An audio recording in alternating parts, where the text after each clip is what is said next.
Parece inacreditável, mas é verdade. Os campos de concentração dos nacionalsocialistas, como Auschwitz ou Buchenwald, eram lugares de horror.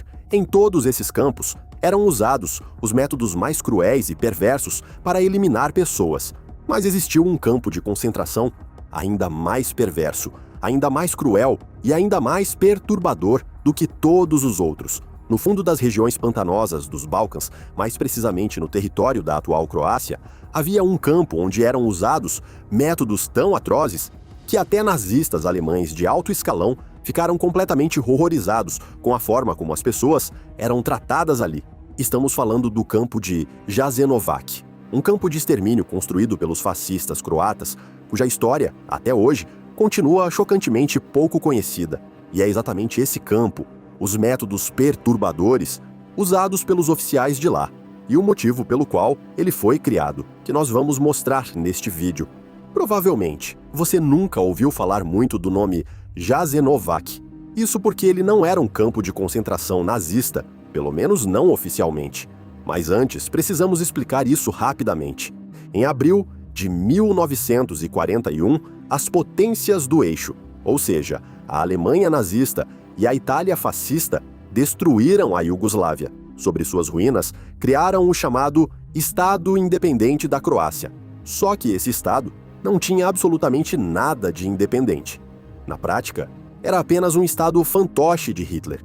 Os alemães, então, entregaram o poder, pelo menos formalmente, ao movimento fascista croata radical Ustaša, liderado por Ante Pavelić. Foi ele quem mandou construir o campo de concentração de Jasenovac em uma área pantanosa e alagada, ao longo dos rios Sava e Una, na Croácia. E pouco depois da criação do campo, no fim do verão de 1941, aconteceu algo absolutamente bizarro. Quando os nacional-socialistas alemães inspecionaram o local, ficaram profundamente chocados.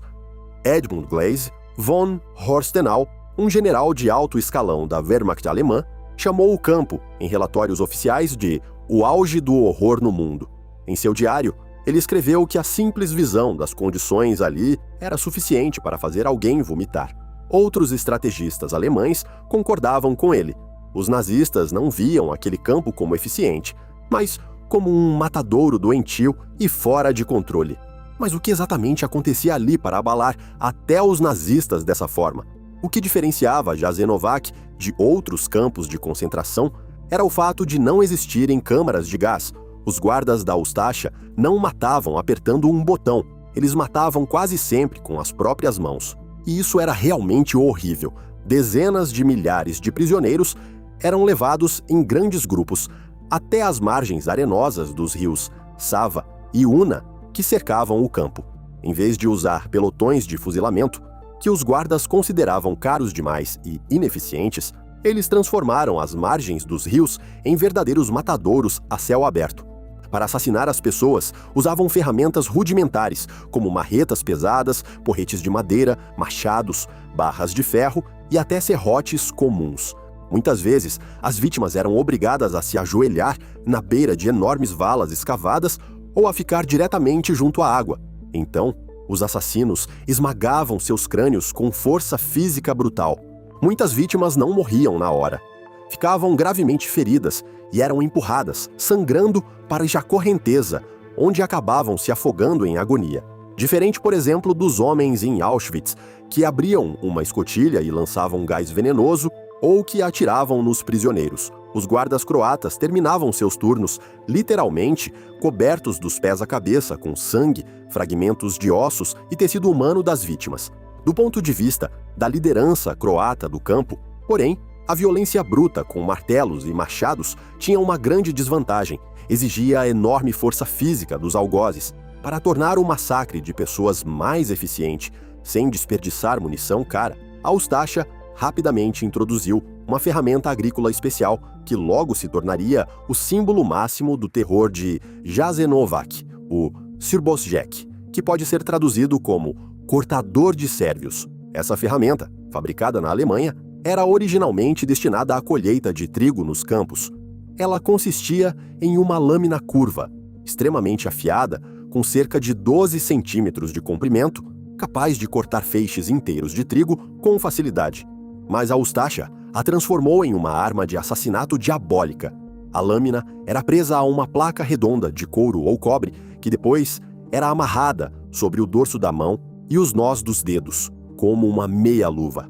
Graças a essa construção cuidadosamente projetada, a lâmina ficava como uma extensão natural da palma, diretamente abaixo dos dedos. Os guardas não precisavam mais segurar uma faca com força, algo que, com o tempo, causaria cãibras severas nos músculos da mão. Com a luva Sirbosjek, eles podiam agarrar a vítima pela cabeça ou pelos cabelos e cortar sua garganta completamente com um único movimento rápido, forte e puxado do braço. Relatos históricos e testemunhos de sobreviventes confirmam que essa faca permitia que guardas individuais, por mais inacreditável que pareça, cortassem a garganta de centenas de pessoas em um único turno. O auge absoluto do uso da faca Sirbosjek aconteceu na noite de 29 de agosto de 1942. Naquela noite, um grupo de guardas fez uma aposta macabra. Quem conseguisse massacrar mais pessoas com a faca Sirbosjek em uma única noite ganharia um prêmio. Um dos guardas, Mile Friganovich, entrou em um estado de êxtase sanguinário completo e, segundo suas próprias declarações, matou mais de 1.100 pessoas, até que, por fim, ficou diante de um velho camponês sérvio chamado Vukašin. Como o velho não parecia assustado o suficiente, e isso enfureceu Friganovich, ele cortou o nariz e as orelhas do camponês e ordenou que ele louvasse o regime fascista.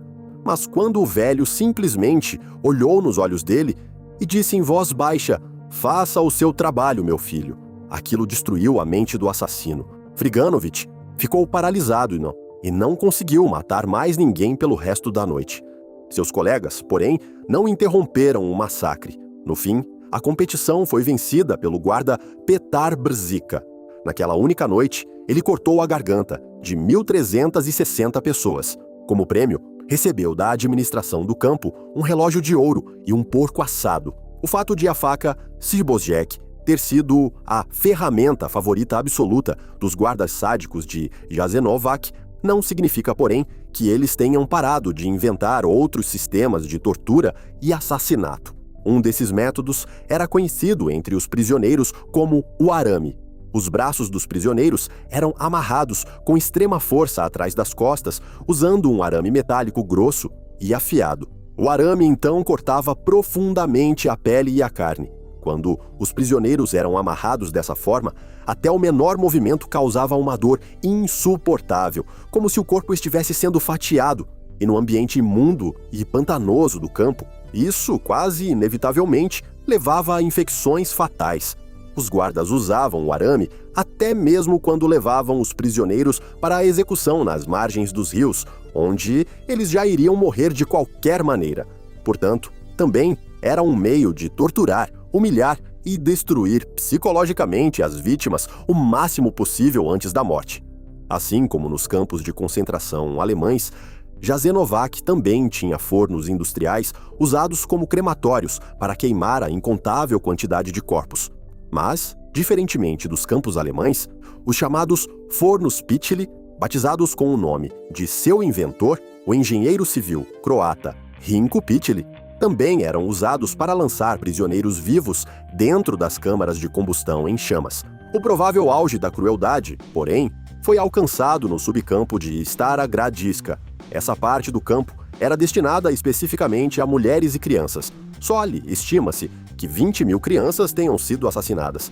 E, como você provavelmente já consegue imaginar, elas também não eram simplesmente fuziladas. Bebês eram arrancados dos braços de suas mães e deixados deliberadamente para morrer de fome em barracões especiais. Testemunhas sobreviventes também relataram mais tarde que guardas pegavam crianças pequenas pelas pernas e, rindo, esmagavam suas cabeças contra paredes de tijolos. Depois de ouvir tudo isso, você provavelmente está se perguntando como pessoas podem se transformar em monstros tão inacreditáveis. Na realidade, duas coisas se uniram ali. Duas forças que talvez, mais do que qualquer outra, desde a antiguidade, tenham provocado guerras repetidas vezes na história mundial. nacionalismo radical e fanatismo religioso. O movimento fascista Ustasha, liderado por Ante Pavelić, tinha uma visão clara e insana. Ele queria criar uma grande Croácia étnica e religiosamente absolutamente pura. Porém, quase 30% da população do novo estado fantoche era composta por sérvios, e esses sérvios pertenciam ao cristianismo ortodoxo. Para o Ustasha, que combinava ultranacionalismo croata com um catolicismo extremamente militante, os sérvios eram vistos como o inimigo absoluto. Esse ódio vinha até mesmo da época do antigo reino da Iugoslávia, quando muitos croatas se sentiam oprimidos pela monarquia e pela elite sérvias.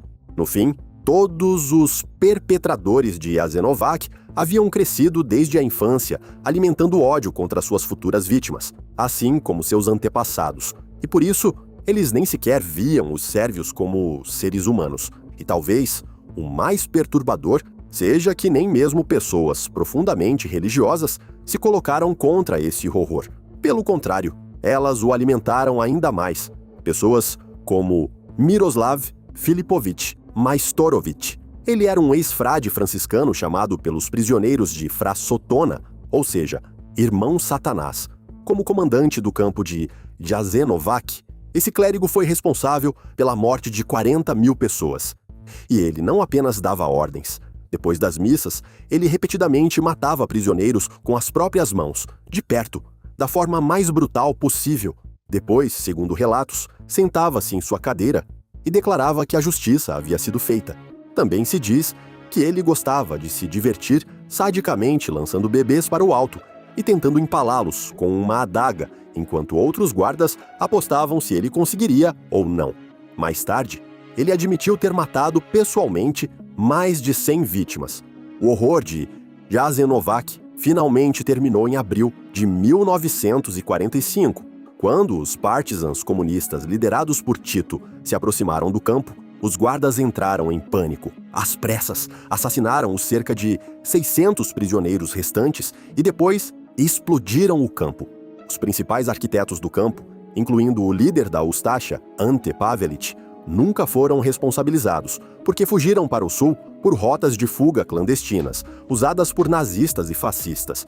Pavelić viveu durante anos sem ser incomodado na Argentina e na Espanha fascista, até morrer já idoso, depois de uma tentativa de assassinato, sem jamais ter sido julgado por centenas de milhares de mortes. E pior ainda, mesmo na Iugoslávia comunista, que surgiu depois, a história do campo de concentração foi varrida para debaixo do tapete e nunca foi enfrentada de forma honesta.